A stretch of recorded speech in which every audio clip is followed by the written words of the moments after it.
sa hulu kha pakayang semai ki bando di yung ta salamin pathin ba soi khom ji ta jibin pathin ba soi la sama salamin ki bhan na kan ne ude tum gilin pathin dia to din ki ma gi ta nan ma te ha te pakay na dung se de changun dusana su pakay namma ba soi khom ko dina Cookie Gospel Boys Team Hole Monggo Christian Church Pakai na kumite ho Nang matula na pakai chanay Kung kiti na Marpa pa may PCB Kakipuan ng mga kambobe Pakai patson sa Nang mapasay natin sa Diba Kalawa ng mahumpanga Nang marunhay na Pakai Nang mapasay kahitay na Diba Napagpingirin Hingan na Churches Sunin katabi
din tu sana hin hal na lagi pana thalong tan saute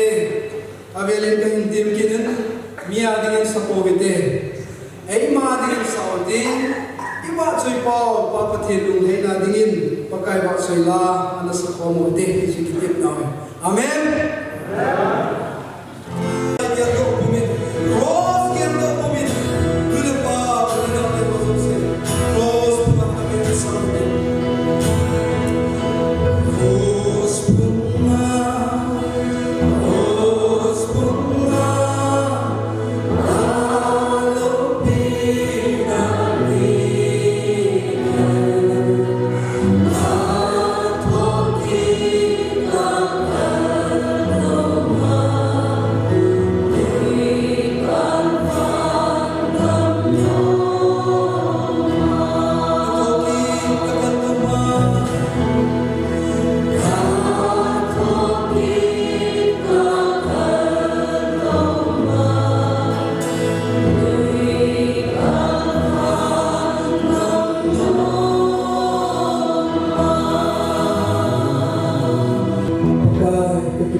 Kalau nama nak panggil kita sihir kita nang maga thambo be,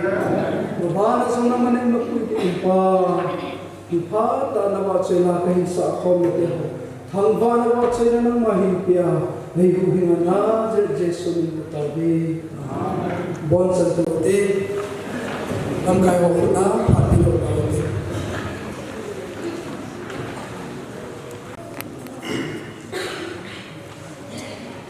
Sambudur zari somniluku sangni kain laisin pakai bahasa Hindim lim lemel kami laisin kapati bahasa Lasani pati ting sumber pati tadi mobil halang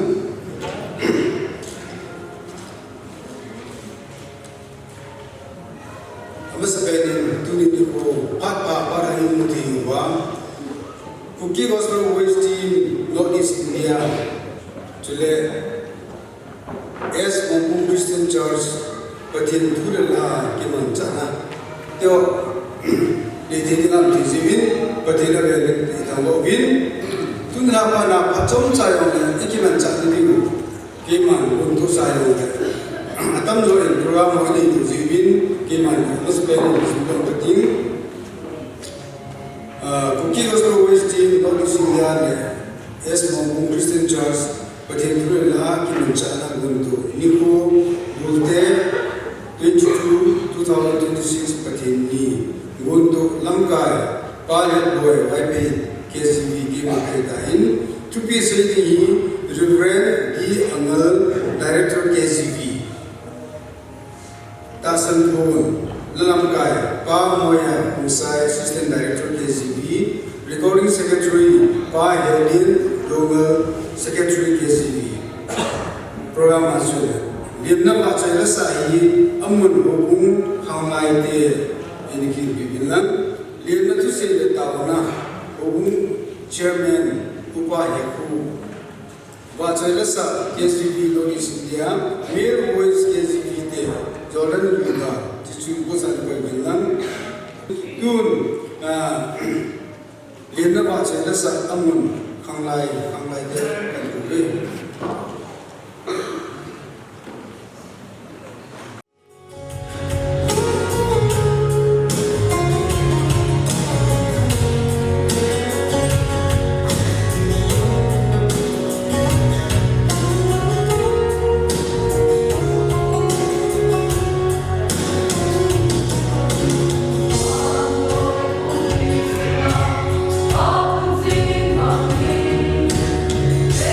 There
sang February tarik ni letum version Red Bull Katimo to selai meneh ki mam selek party de ti part dan apa ke February last week last Sunday ki mam selek ti Julia kana ta itu bang hidam ti ju akhate ko pathe le le se tu ni ko Reverend Bulle to hompi ho ki gospel voice team ho tam sela pathenin ikimu ko sa the in pharmacy center pathen thangwa na kan tu le chumanin ama chon ni som ni tabang ko ti he ti chu e tura na we ala gyar sa ka tam jo the je ki pa mu he je neo lai akim pulo ti dam lam chon pau hen orders ti da alu ju dol dol kha ba gitar ka ba kha na mangin aso ada nom ji dan chen chapo se ji ki nom ma um ji be nan ki pu dam ti la ka tha yo te komo le ji ki so la tu ni chan ke ja ni dam ki ji ma chu ya tu ma tu ga si ji de the two he say the say the organ ayla obum ite o sin ka le ti cho ikilin to now koi ma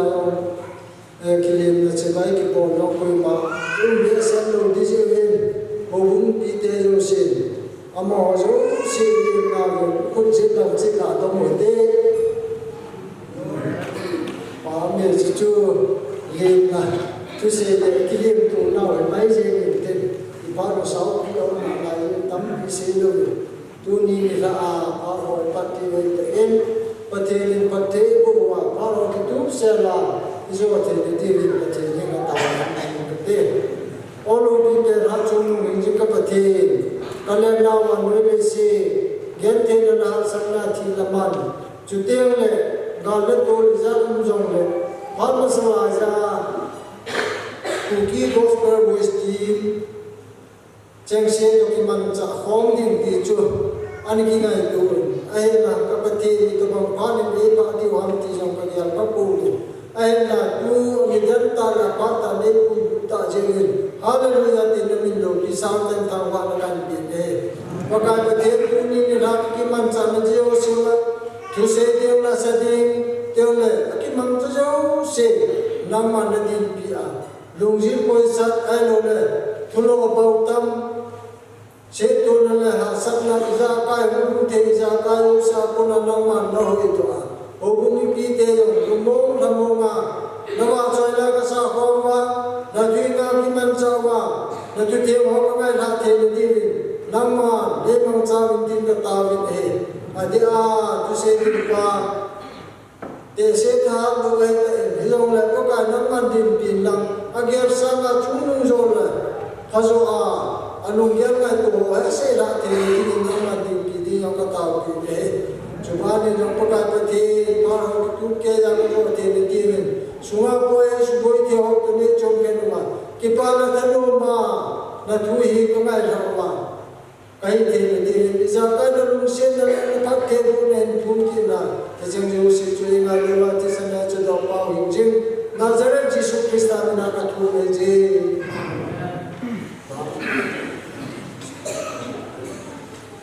cái ba mẹ gì liêm na quá trời là sản để liêm nó sẽ để tàu na không lại thế để ông chơi nên qua cố định đi tàu viên nó cho người ta cái cố định tôi program của bạn chỉ là đi viên Mill Voice KCV cái bộ Milan cái sao chúng tôi Jordan Liga cái gì đó là chuyện đúng không cha chan mai solo cái sao phải đi thì chúng tin Mill Voice KCV cái này toàn là cái sao đi Jordan Liga cái gì KCV team in la ka sa ko zo siu hi tunia director Pupu Reverend Yang Sin Manahin tunia mewa sakan sa adil lapi ki amain wangam ngay na la nasin baka nahiin amaning ngayong sa nilunong lang mahitain yun pagkay paksainan so then we ga kakalbati tihi sa gawin kate.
cho thằng vậy mình làm tôi khá kiện cần xã thì cho lấy hội phòng cùng tổng số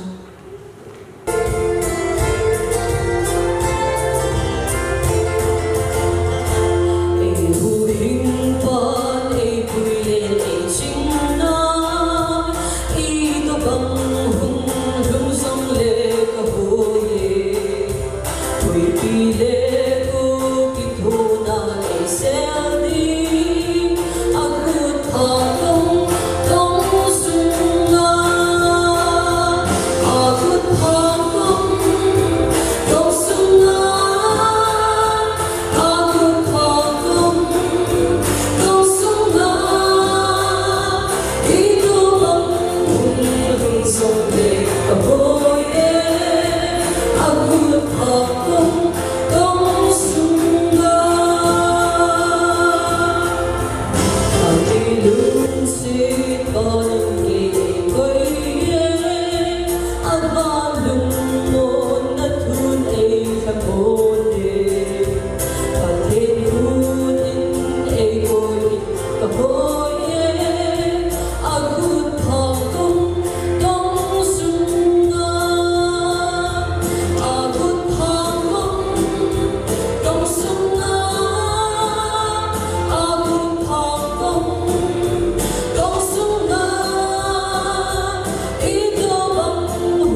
Personal savior aga kisana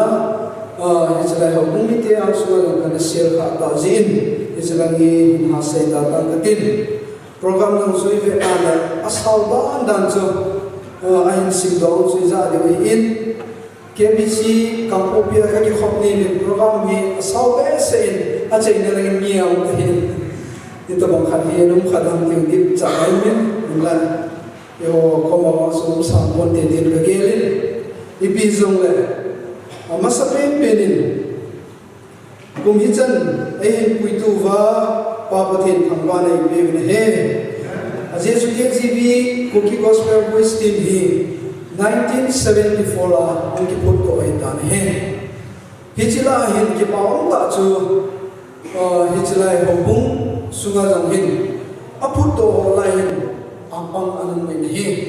het su ke du ka ta sanin pu paungam he jong im diu chapang lang ke holan se chu he te hi jong le nule pa te ho zo se chu het su ke du ka ta sanin Kuki gospel wisdom hi aput do la ang mo sa kanang panghe paso say do yung din pichihola hen tuni sana langkai in po piwa 1974 apa na tuni sana langkai in po piwa director din muni hin po piwa Reverend D. Angel lungsing ten khapein din do pila ki paminte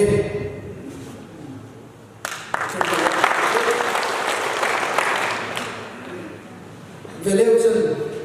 tua he akum hi ata sa kum hi ningkum chun September de e da chun kum som ko le li hin na ban de kana mang vin he achu tia le tua he 95 running din he tu kum hi kum som ko le na ling ling hi dan kum som ko le na ge ya jong hisan ge ya pathin thu le la ai lam kai the hi pathin phathe ku sang mong mong hi isan amazalin patini thamba wane he aba na he 1974 75 langa pana he member la anapanga tusan gea he kalauwa pangzinga ama ma na hin kha ong na lai jen pute pate pupang ma hin elule puvum paw hin am ho zo se hin ina dana pawen izong le am ho na hin kha ong na lai pu thangboy khate yung din do pelo ki paminte ki papinte ama jo ni alui la tim member la alui pena ka le kai indin chuting le aphat chi dung zuya chu chapang cha cha ki jong le kham po a chu hepa el hepu aha sampa na he anoi do dingin he hi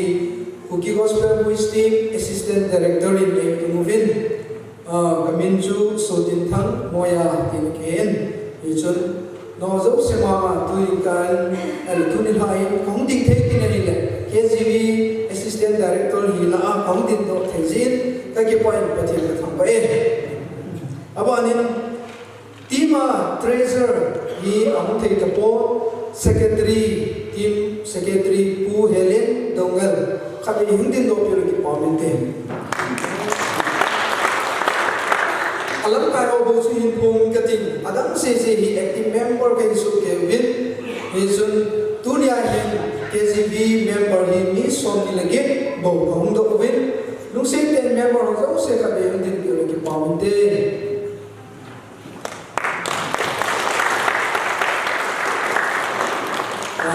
to bitaho Veleuchen tesi yang ko umdiu nunga jang gol hang jang ko umdiu hin Kuki Gospel Wisdom hi background leo kan hin se de dilen tuni san gi ki GP hi nulepa tesi nunga gol hang khan tu umpon achung jona holabi denomination na jang khan tu umpon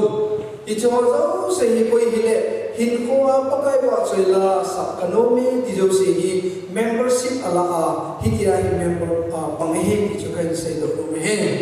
ye chun nule pa de ho hin lai lam suwa ba choila sa thano miu si chun ba choila akisa thim the ko izam athano athim ba kade bon kitile athim khel khel hi izam le athano pa chu Tunin zong nule pa de ho zo se khanglai te ho adi khanglai te ho challenge ka bo moment koi le hin ko pakai ba choila sa kapan nome dio se in dunia zong hi register in ki bolwa membership ilawa KGB ti mai zau the he ki ba zo ka him pon do je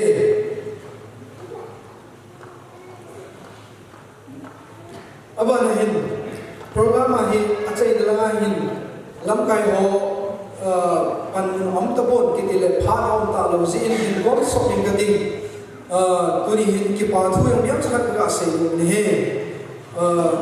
lam kai te ho lam kai te ho sunga ade den ho lam kai te ho chu ki pa thu kan se je ase chu amo ho in ke ho sai la ma ko nin kai khop na fellowship nei khom ding hin go mo jam le amon phal nai pe lo ba chu ding le amo hin nuk nai pe lo ba le sun ki kai khom thei lo di ji chun ho bum te ho zo se thaleng in lam kai ho zo se sunga ki pa thu kan se ne tunin ne le cha long welcome hoi tai ni bol ne le cha yam tu ta tai ne sa ki men ma o sa o ne sa bin ye chun bible ho hi in ting le ita bang hin gong tu lam kai ho zo se sunga long ki pa thu kan se ka sai ma bang chun testimony hi in share ni bol da tang kating aji chu Cookie Gospel Voice Team hi hen ma bang bin Cookie Gospel Voice Team KZV akiti ting le KPI head one amo hi political ai lo ale politician ai lo ale leise ta sa cs ko ki mai hom na ta bang ki mai hom hi bon amo hi KZV akiti ting ale o wa choi na sa ki loi hom hi ve di ji he no he ji chu tu za na zo hi program asan value asan la ngane hi ji chu amo hi ba sai la sa ki loi khom na hi ji wa la hi ha me thim di da no he ti nan ge lo hi din ye sun no phamo po hi te pa kai ba sai la sa khom dinga tu za na no na in pi ki wa ho bung lam kai ho chu na hin ki pa tu kan se hin chu ti le ho bung mi thim te ho zo si chu ma do ne la sa pi ta tai bol pe si din zon ki pa tu kan se ichan chu hin din dunia achom lam ta ki phon na hi testimony sharing ma chu hin bol dang katin phak so ti ji chun khat ve jong hilaya testimony sharing kan bol da ji chun ne ne he thi mun lang ki phon na ti do la neu khat background to thwa kan sai ko ne chan chu hin te se se ro ki mai da te ki pai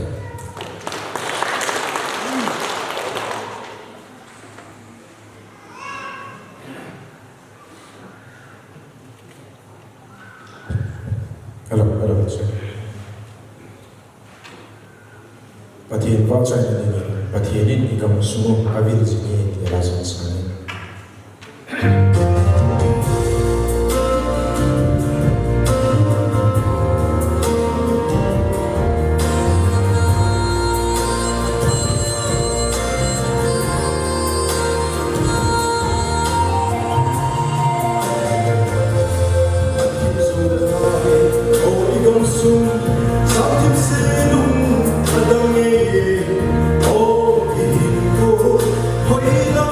Hãy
กะตีฮีกะจุกจุกจีอากะทูอากันสาฮีอาจุที่เราเละมีดหอทูกะหินเละนงเละอาจุเละเอมากะอิเซมตีนลาลูบินอุมขังเงประเทศเนี่ยไบเบิลทิ้งสิบดอนาหอดีกินพัดเทกินบุกปิดาเฮน Amin, mai bersama ngai tak ciu lu jual apa di mana kawin, tuan wajah kita sana, rumah asi amak pun hindin, jauh jun grup sama warga jumlah keju grup sana, ke mana kita dengan hindin ni.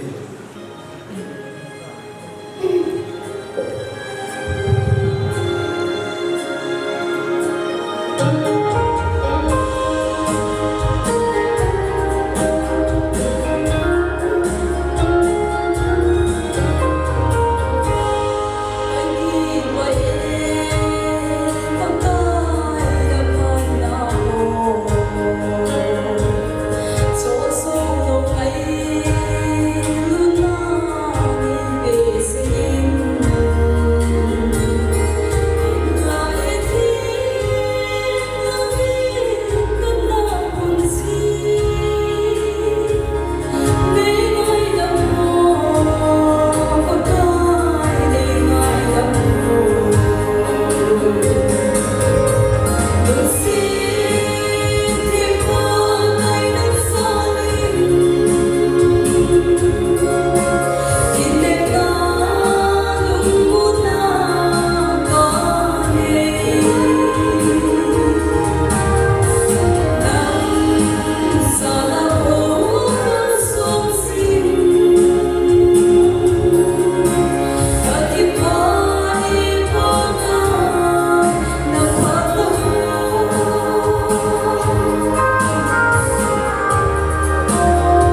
sa kha di wahi in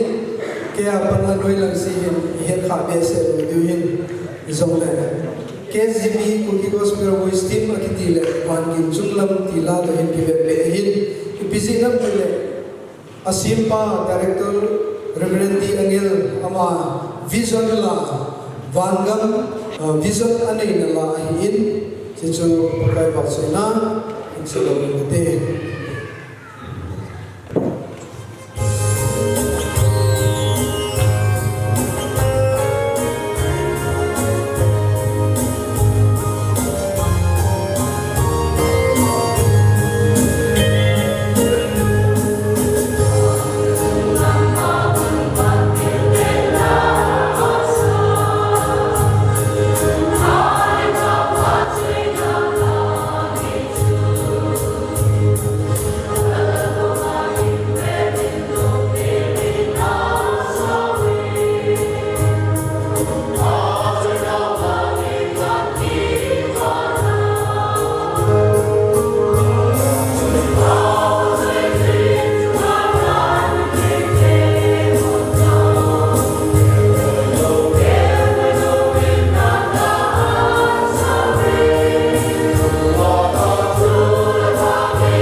tu masana ibisang wasti sai kumsom ku chung lam mi song ko na noi lam mi ong do kha bes ni ai wa tu na ka de lang ka bin song ko le li mi lim ka din was pro wish ji ma director pa ama ta in lai ma na ho as an Christian church patin to it ko ni bi ama le lu tip che wa bin lang ichi itu ai to te ho bi yo adima ma ko adima hi ma cha de tin na alwa ila ga bi ko adima so iti a chu ti ko be che dai tin ti no so le lu tip che yo ko bi ti su ka tin tin tun speaker ko ka di la hi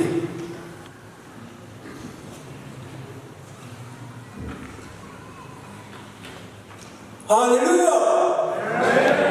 Trên thao vẫn thành nó cụ đồng lắm thì mà tạo cho cả những cái bậc cài thêm chúa là chúa hô mà không dùng cảnh là số ba sang cái hát đồ cái là chúa biến đi bằng tận những cái sự cần yêu ôi yêu cái bậc cài như là bao nhiêu tiền lắm ta sẽ hỏi ngày họ xuất khẩu đi mà ta giao ngày một thì đi na không bao giờ cái mà là in mang cái này na quan cái mà là tập tập cái gì là tao ấy amen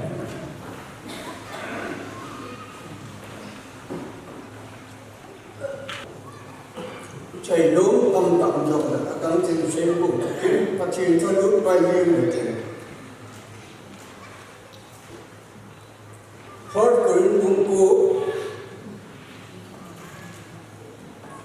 xung bảo mình có những cái tiền anh là gì anh là cái thuật nào nó sáng thiên đình phải nó sáng thiên đình quân hải dương thì chỉ cho chúng ta rồi muốn gì có cái bỏ thế gì vùng miền tiền thì một phát triển rồi đấy sáng thật là cô xong bút là ngà cũng mà chỉ lại hồng cũng gì cũng chỉ có cái vốn chi anh nó không mà sao lại đi cái nào cao cái nào bị nào vậy bây giờ thì chúng tôi nào cái việc mong không tên ta cần tìm nào hình sản cái nào cho mà sản của vùng họ chúng chúng ta thu về chứ tôi nên là chỉ nông đóng trồng rồi đóng gì của chúng tôi nó không thể là gì cả bỏ liền hãy kết vô sẽ nào cũng yêu sẽ hãy chia sẻ anh vào đến khát buồn hát bắn xa vi chứ cội hô không mà sẽ cô đến hô cũng ăn được phá chứ cô đến miền tây rồi thì chỉ không ai đi nào buồn sẽ ngày lưu của mình cái này anh xin hãy gọi đến anh ấy về chân nào chứ cái chuyện của đến hồi cùng đi bỏ đến anh em không có là chúng mình hỏi của mình đã cho nên là chỉ chưa là gì bỏ đến hồi cái nào để anh chị là chân nào mình không đó là Chúa sẽ là mình đã tấm cả chúng Chúa để lại nhiều hệ chạy có những nguyên tế cho ý chí hồ mình ý chí khám á đi ngà cho có những hồ mông môn cho cùng cái môn đồng phát ta mấy cái tìm ngà nhiều sự chạy là có để chúng có lên là gì ngào lắm đi môn nồng tập giờ cho mỹ hồ anh hồ sẽ chạy thế có những cái cho chúng tôi sẽ nằm lại mỹ sáng sau mi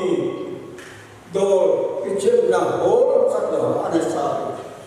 Ejak kham tha ho mi ho gol che na bol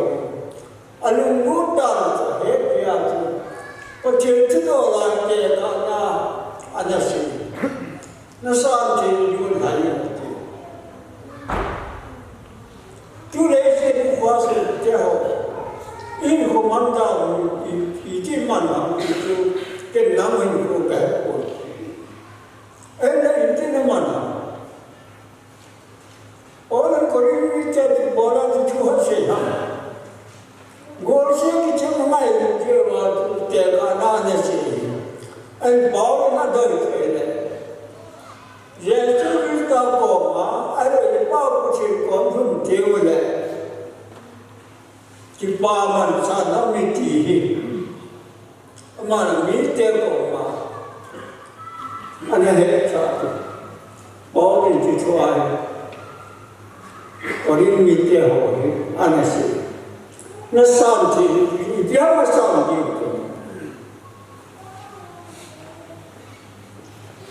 Nasanti itu lain kita lesi bolsi tertera. Lesi bolsi dengan ko hal macam dengan ini dikihap boleh.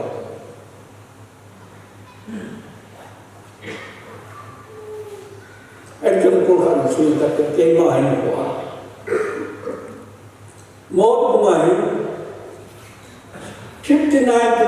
63, 62 jam kena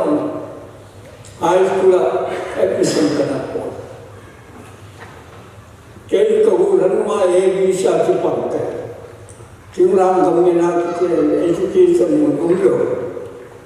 Jadi garba ni era bangsa guna ABC kan simpan. Kehulan mah ABC simpan. Mau hal itu kehuma tu. Example kenakan sini head sini juga. Oleh ini sini head juga. Kau kumai itu, kau tak kumai jatah, kalau sesuatu boleh, nak kumai amai. Kau kumai kisah, jawab. Adi sudah jika boleh, golong. Dia terusnya, golongan nada teman boleh kita. Jangan mana kacau lagi. Dia kediri kita ni. Ya tu original ko kunto. Education ko kibang ta. Education ko matu. Tu ini ko chongko lo ngata ni. Original chongko lo bu. Wa kai ni ta. Kumni tebang ini sedih. Ataupun dia ada sincang nak atau mana, tak bantu tak. Ia gol se kata boleh bantu. Example datang saya Ethiopia. Football kita anak kecil dah. Football kecil naik gol kerja naik. Kehabo tak naik. Yang kasih lepas. Saya kemarin itu lepas mau nak. Langsung nak kecil, siapa mau nak mau buka kata. Yang kasih lepas. Hospital kalau kata tahu ni lepas. Cik bola kata yang ini. Gol kepala tu dengar.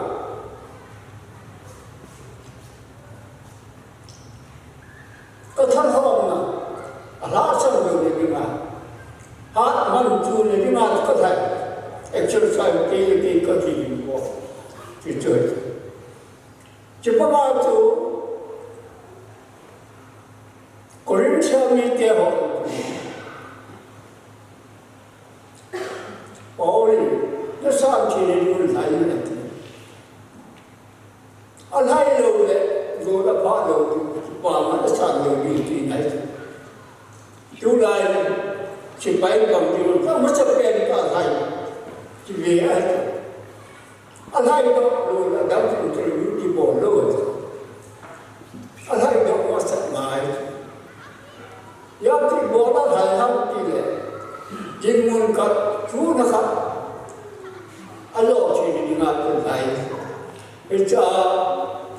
họ đi hay có đủ hết là sao anh hay đúng không kỷ niệm đó chỉ bay còn thế chúng tôi nói là chú nhà như thế bảo là đời cảm nhận có trên có một cái bao năm sau đến tiếng Anh thầy nói exercise thì họ bộ nói ta sẽ ta thầy được cả lao vào đi làm exercise ít ý bộ lệ có cái người làm thầy ít ý bộ lệ có trên người thấy là làm gì qua thôi chứ họ bộ nói ta là lao cho nên mà thì họ bộ nói cái sẽ những ngày cả ta sẽ đâu là cái ba mình sang đến cái ba mình chân kia là cái gì chứ họ bộ nó này có cái con tiêu lấy cái ba mình sang đến cái ba ai đó là nó cũng không sang đến cái ba nó hay nó đi được đấy nếu ta sang nó đi được đấy nếu đi muốn nó hỏi được đấy thì là lúc nằm ngồi hiểu bảy bên từng thứ là tròn đi ổn vô cái mà chào lại bảy bên là có chuyện là gì nhớ là cho cái tìm ngài tròn là khám lên tròn đi đường hố cái tìm ngài đó giờ chúng có cái công phân tiêu rồi đó to phát mạnh sang hố đi nào là lúc hút sang ở bao là hố thì biết sang ở đó gạo thì khu chịu đi tu niệm xây dựng là lúc hút lâu đều tạo dựng rồi này có cái công thuần này có thể nào thuần thế này có thể ngay đâm này có thể dùng chết trần bé chết trần rồi thì lắm rồi là cái thầy ra ngoài lắm thì nói mạng thả tiêu tật nhờ nú nó bảo là khi nó cũng có ngà phía trên hướng đi thả thôi nắng lồng thoa nó cùng xôm đi giống đấy nói gặp nó không chịu nói gặp cùng xôm cô không chịu ấy bảo như thế dùng gì ở đó thì bắt cái khổ cái này đã thì ba man cho nên cái ngài thôi cái khổ là cái và chỉ cái nào cái man cho nên cái ngài ở chỗ gì là cái là bị ta ở bao giờ nó sao là cái là bị ta mà kalau sống cho nên nó có cái gì nó pakai nama chơi cho nhau nó pakai apa tu ni em semua aku nak ada mampu ở trên cái đường bộ này thì bộ tao nếu mà đủ hết tao chỉ vì nó đi rồi chỉ vì tao sum bê cũng là đi rồi vì cũng tao chỉ là thôi là ba mươi sáu chỉ để làm một số tiêu và đối với họ mình cho nên là đi ngài em sao na cái tay một thế mà đi ngài không na đối với họ thì đi ngài cái bao ban san mua này đi ngài in ngài em in có thế mà đi ngài là góp mong thay hút nào cái việc đầu mái cả tiếng lệ vì chứ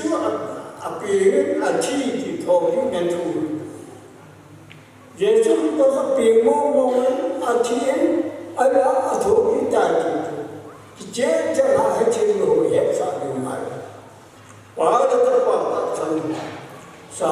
si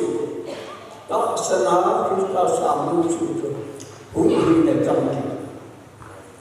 pa de ta pa ta sana samu chu hu hi ne tam ki icha tu pa man sa lu la ki pa man sa ne ma de la lu sa ne ma to phan ngai ni chu ma ha ngai chu teo Christian hình và hình mắt mà là hỗn cảnh này mà nát sao yên chuẩn cái sản chế dùng cái này đó cái hát thành ra vì ngài đó nếu pha ngài thì là nếu pha cái chuyện chú không nên chế nếu họ có gì đâu nếu pha ngài thì là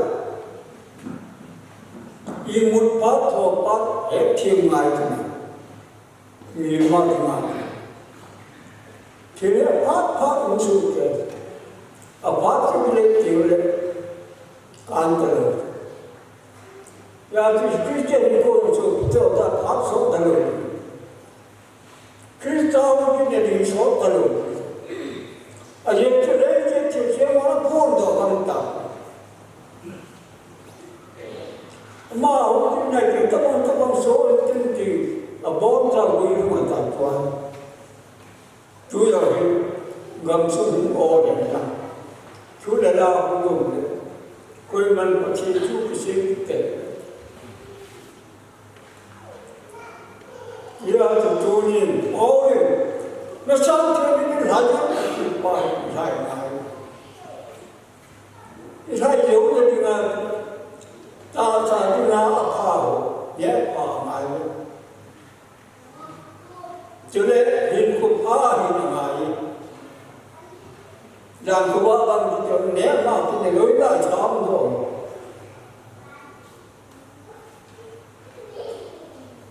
còn đừng có trẻ nào vì đó mà có gì một nhiều và nó nó quay lại theo cái hình cùng khi bố rồi Adam mà Adam gì thông hoa na có giống như bà có những cảm gì tiền thì là cái gì chỉ nếu sẽ ở pháp chất ở trên thứ ở pháp bố ý là cần là pháp mà cái này là pháp mà ta sẽ làm tôi để tham ăn ở pháp mà cái này là pháp mà nhiều chỉ có như vậy thế là hình thì mi chỉ có hình rồi thì rồi hình ya cho cái gì thứ mà cái chỉ rồi cái gì mà à chú sao mà hỏi cho chắc chắn rằng cái ba món sao là làm hình của chơi ngay hình rồi mà hay thế nào em mà exercise cái học của chúng ta mỗi tổ chức exercise nhiều, cho luôn đi ngang hàng ngày này, hay cái chuyện này đó, giờ cái chuyện gì cũng ta cái chuyện mà gì, tu lại cái chuyện gì họ sang mà, cái chỗ nào sẽ đi ta, chỉ là để mình chui họ sẽ đi ta, cái chỗ chập phá này cũng ta, ये चंद्रोनी करीब बीते हो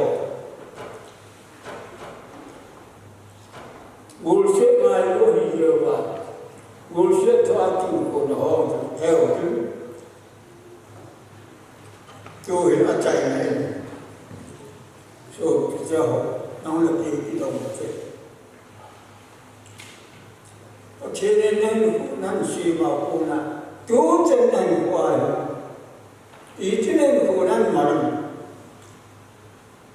아주에서 어떤 예를 또 제일로 살이나 아롱 살이나 아로 네 두어는 기계 같나 내 호모레가 기계 같나 마트라 우사 말마야 가까이 봐요 기빠다 Aki pa yung bakit na sa akin. 융하고 막 제가 제가 저처럼 먹어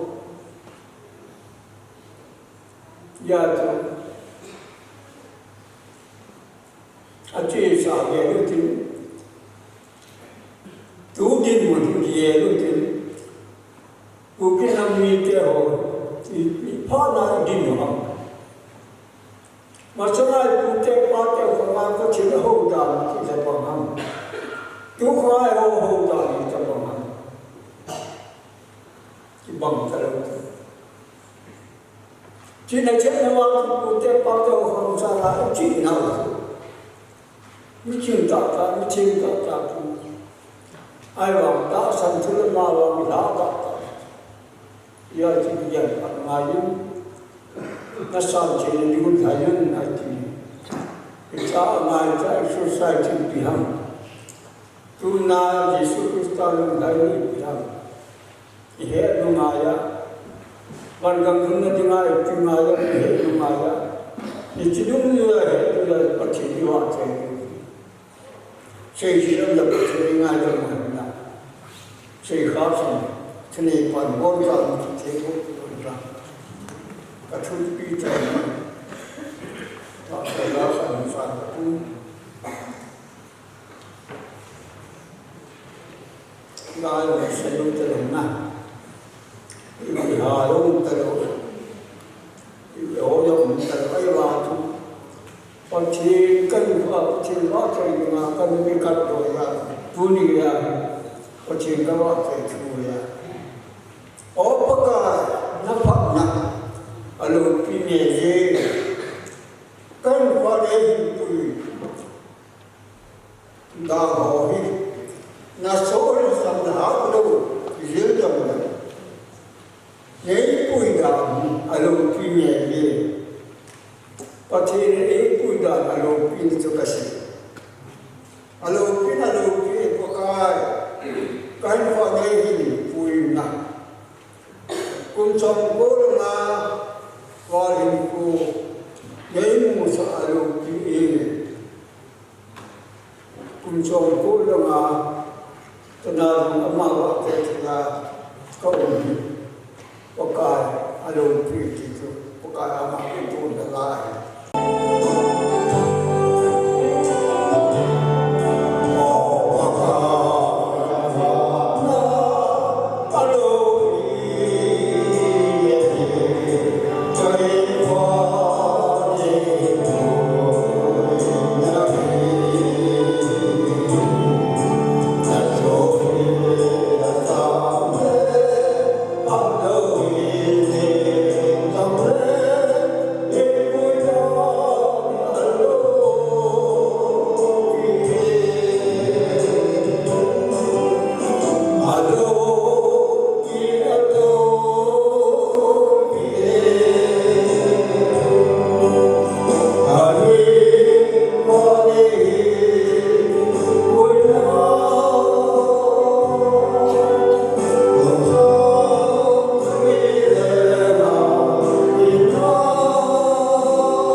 nam tiểu quy cái nam mana cho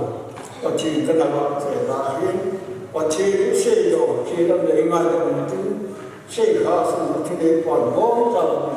không thể bút ta hiểu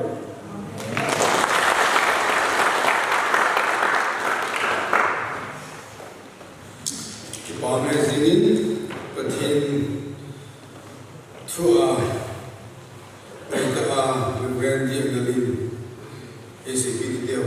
mà chúng ta bắt đầu cùng chúng ta từng học na BP tại yếu sin phát hiện mà tu si ingai na wa ta sa lại là câu là mà cái chắc thì đi pathin đi positive nó giống như cái đó thì chúng ta xin lỗi mình tin program hi achai de lam la in ka ki pa le jingin la ka si ma ngin ni pi ya to min bula pa na cha he la ta ki se ho ngai de ho ni chu chi ki pa na da ko ki ni tu program aban chi do ki win mai cha kun nang na mai cha kun nang na o ma le ko do le ki chi han do ni chu Upa dari yang boleh dan mandi begini. Semua hak itu amenuin sendiri keting pasal menjoi nulam konem nurin koi pasal staminen nutin nei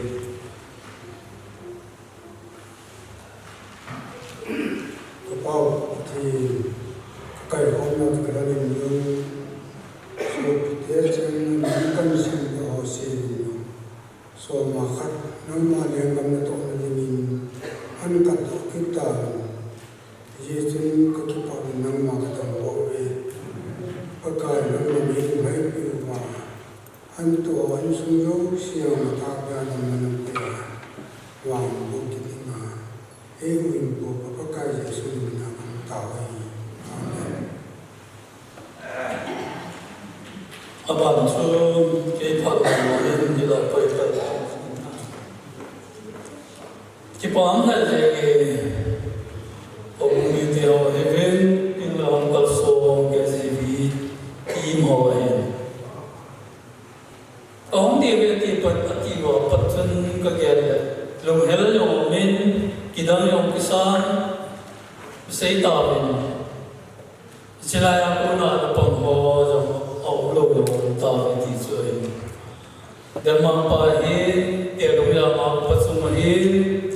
tiếng là thằng con là vụ bao, mà vụ bé thì khi mà tôi cũng bao cái đồng nó lại mình là, ta sát đồng là cái dân là cái lối bên, chỉ bán giống một thằng boy, ông lão cái年tuổi lại, anh ấy bắt đầu hiện về lúc mà tập bốn, đúng sẽ cũng tập gospel voice team ho he ipa ku hi welcome mo sikidam khasale je kum som tol kum ma kum lu ba la sa the na ho he na patin se na chal na ho su ban se do no min aman jo se jin pu ti lu kim ba na ho the do la kum tam pen ke ni bo ta ki su he din iding ka ta sa ma ya patin tu ma ba na zo có thể vui khi niềm tin hiện hôm nay chúng ta hát tạ phải là cái mong sợ thì cái những bất kỳ đến mà bạn là dùng vui khi năng lâu à tím họ rồi cái ghế cà phê là như thế chỉ là nhà cũng là làm cái là bằng lẽ bởi tiền của bài sáng ngày nhiều dùng để khẩn của tôi là nói bây giờ là pule nói cái cô ấy mà ni nụ bài nụ bà cái tiếng lên nó ngáp buồn là mình cũng về sẽ tập buồn nhiều tôi về lên nó ngáp buồn nó sẽ tập về không tính tiền của cái gì đó và bây giờ mi son thùng vào thì ba mươi tuổi ta mi son thùng vào member team là mà bộ bằng về thêm sao đó là cái nung tê pa tê riêng cái đó anh hết chân kia cái nó ta akop ko ma pan loi changa pan loi omo hi kan pen ka mai to le ki dang ka sa de ti mo jo se lo ba sa ve ha so le fel jo ki mong sa ding ki na mong sa ban na bon sa na ma ko na ji hoi ji ma pa ki bo la no le pa ten jo sa ke se ngai ta ta ne ji ven ki so ben te ko ven ki ko ma chen din mis sermon tu no se na mi so mi vel ka hong di ho he ti so la kai pu se ang lo na ti ta an la pi yang va vai na zo kai asar lo tam pi om yo na ma ha va pa le ki ti na ko ti bang gil ke va ko ti mo ya ti na ye ki ti ka so ho ke pa la mi pe Tengah kuki gospel voice mo na tu san ke le lai ya min sa ba min ke ji bi ho min do la zo ji nam su wa Tengah tu lai ba ga audio ke se mo ai do CD ho na lo ji la ya su ki ko play ki ba mai ting khu khat ok si hon do la ki pe ve to payment ti ti la yo lo le mo la saba abada iga mele kitya akebe chula aga kaya ide ilana chu sa la gingye isila mana ki gospel voice so lassa la khum chule adam lo sa pa wa english aba wa punem ho la ho ji su pe la ho chi bo chu de ki na ki la be na ki na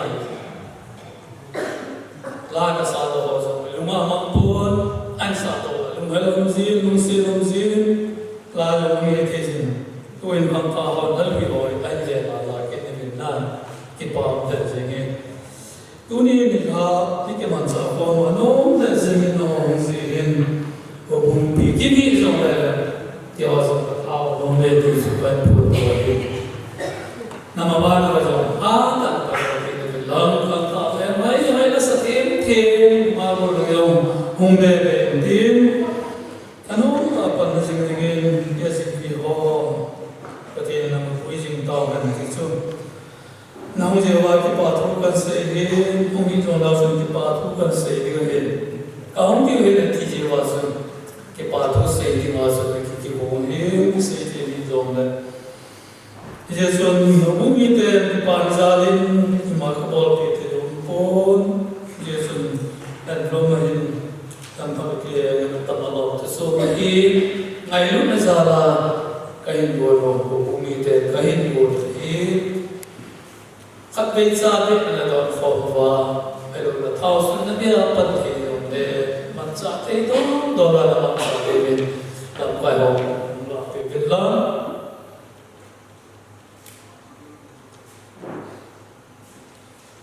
Kengle sopio moya assistant na nung kipan. Kipan ko mabanso di nga kanta tampi yung kisem mo kasi namang sa pintin. Ama kung tampi na tayo mabanso dia kanta ho director pan sangehin ko di nga pati na nagsilaw lulu ang panlawin lang. At si tema yung adam selen yung mo selen hilangalo nikipel jang so kiti we na yung na mo sila kasi puwing so kaya ipato kasi sige may kimay na matin aling set nila pitapan sa tante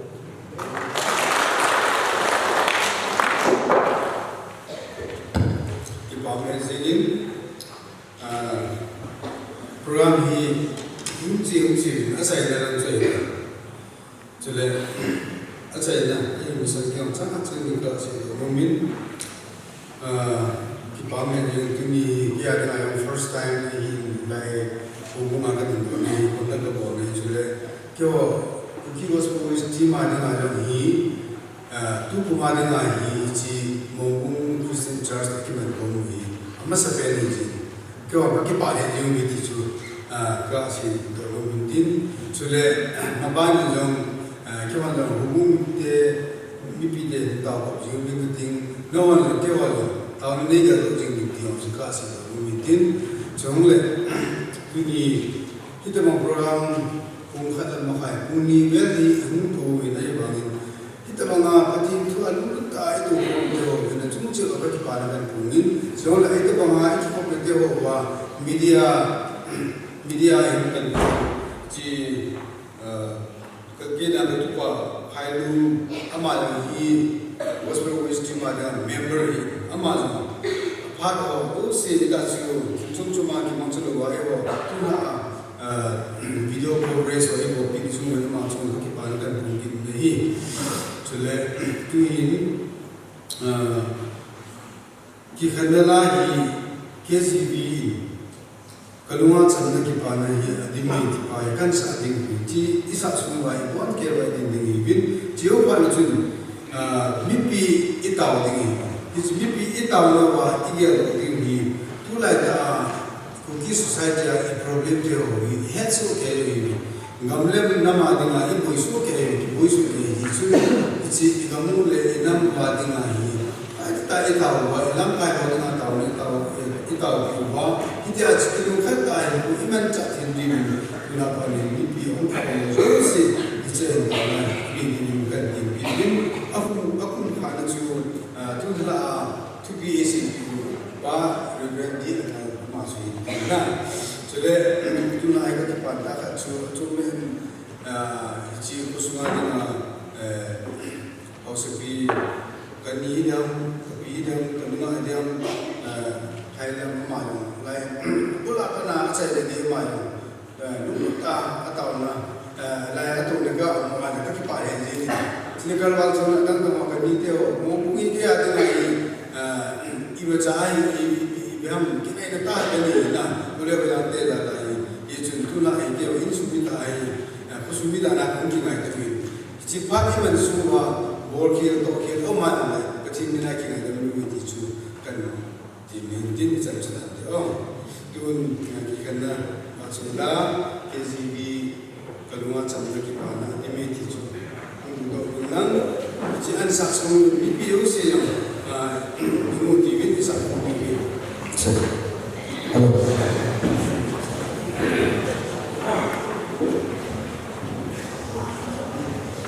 nule pate o ibong sawa kangai te isa khom diwe ina za kha du yang kata sanin laphalin sabing kati isa khom te kalunga samna kipana adimi ijuin isi lahe pu reverenti angelin pakai wa choila ahin si masatle ama hin ko ki hiamna wa choila hi jun nungna chang ta ina sa khom di min ka hin ti me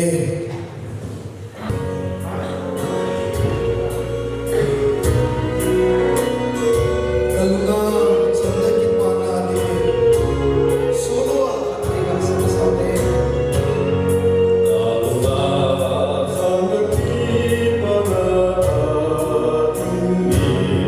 Karungan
nên thế là không biết đủ rồi thì tôi thành nguy cơ là tạo vào hi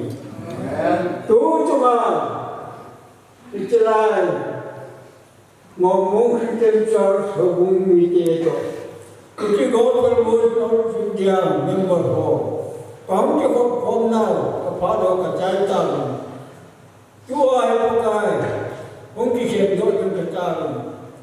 không chỉ xem thôi trong chơi đâu đấy quá trên cái này nào thế là nó thế rồi có cái này ôm pi dương chân chú là tôi rồi ai chỉ để dùng pi dương tàu hen